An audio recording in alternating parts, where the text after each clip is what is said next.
everybody doing? Voice deep too.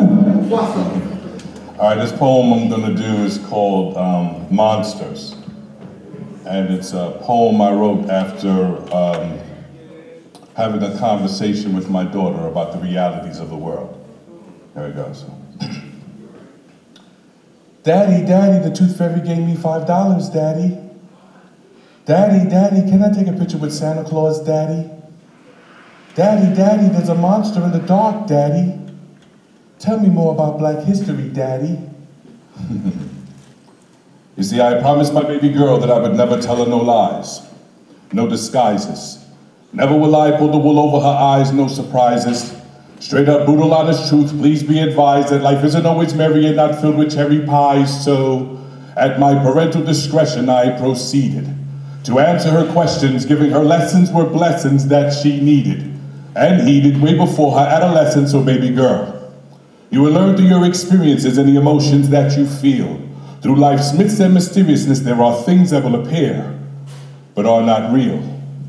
For in America, they will feed you such edible words, fairy tales from here to heaven, all kinds of credible absurds that will turn such myths to legend. And if you're not meticulous, you'll be believing in such ridiculous things, like apes who can talk, and fish who can walk, and ponies that fly without wings. Ponies that fly without wings, Daddy? Seriously? So silly be that anomaly, baby, but Daddy's not trying to be funny. And since we're here, the tooth fairy is mommy, baby. We don't trade cash for teeth, honey. But due to this economy, baby, make sure you hold on to that money. And I'ma tell you this calmly, baby. There isn't an Easter bunny. If you would have seen the look on her face, the horror, the surprise, but I promised my baby girl that I would never tell her no lies. So with extreme trepidation, hesitation, and pause, I answered her question when she asked, but what about Santa Claus? Baby, are we to believe in a white-bearded, big-bellied man named Santa? Who traveled to 1 billion homes around the world in one night? I mean, could he even make it to Atlanta? We must be prepared to say this story is engineered. I mean, honey, have we ever seen a flying reindeer? Without wings, Daddy. Yes, baby, without wings. So after all that was said and done that night, I was quite confident she got the gist. But that night she screamed she saw monsters in the dark as if they were gorillas in the mist. I thought since we spoke of what was not real, she would have added monsters to the list. No need to be afraid of the dark, my love. Monsters don't exist. And she felt safe.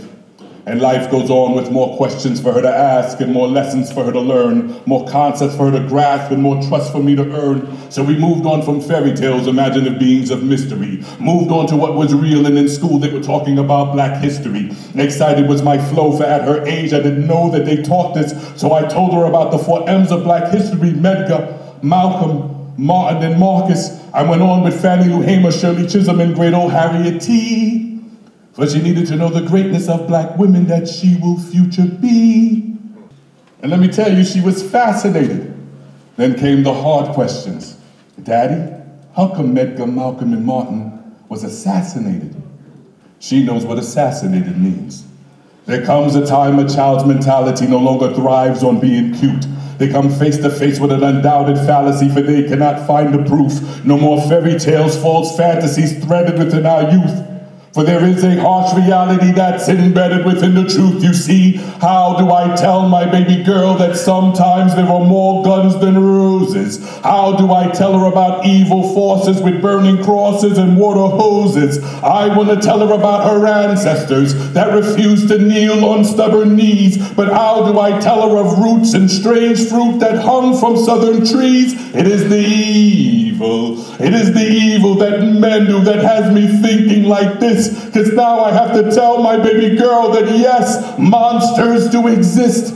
How do I tell her? How do I tell her that they exist more than just in the corners of our minds, based on reality's fears and embedded in the times? How do I tell her that they exist, not in fairy tales, but in the realness of the night, within a socio-political construct that peaks at racial anger's plight? They exist as an abomination through the echoes of eternity, through the smuggling of slaves, through a swastika Germany. They exist within places where racism stays systemic still, in the broken noses of Kemet to the broken bones of Emmett Till. They exist in present day. On a southern night you may see the most under the sheets of the KKK. Some say they look like ghosts.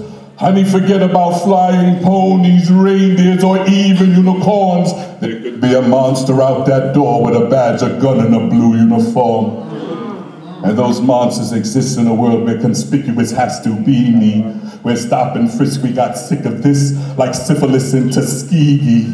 Those monsters, those creations, when at night you see their dark side, they reek of segregation, for they dwell in the bowels of apartheid. Our grandparents got us nervous as they warned us through urges. Don't go out late at night, for the monster's head emerges. Stay inside, run and hide, for your life you cannot purchase. This is a place where brothers die when white women clutch their purses. I am a lion, and in the land of the eagle they conduct illegal searches. No telling where, no telling how the monster will resurface. How do I tell my of-age daughter beware of where the monster surges? Don't wear a hoodie in Sanford, Florida, or dwell in South Carolina churches. Don't drive a car in Wheeler County, Texas, for what they do to women of color you wouldn't believe.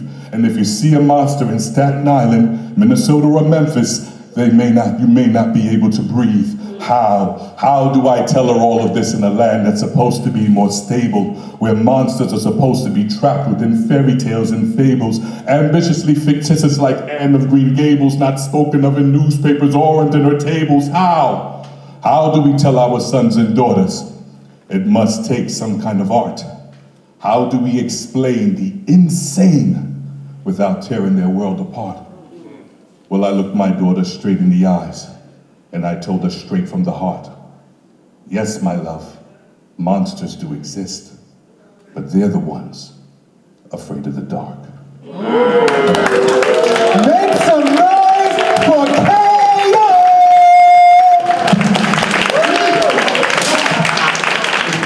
That was fire right there. Woo!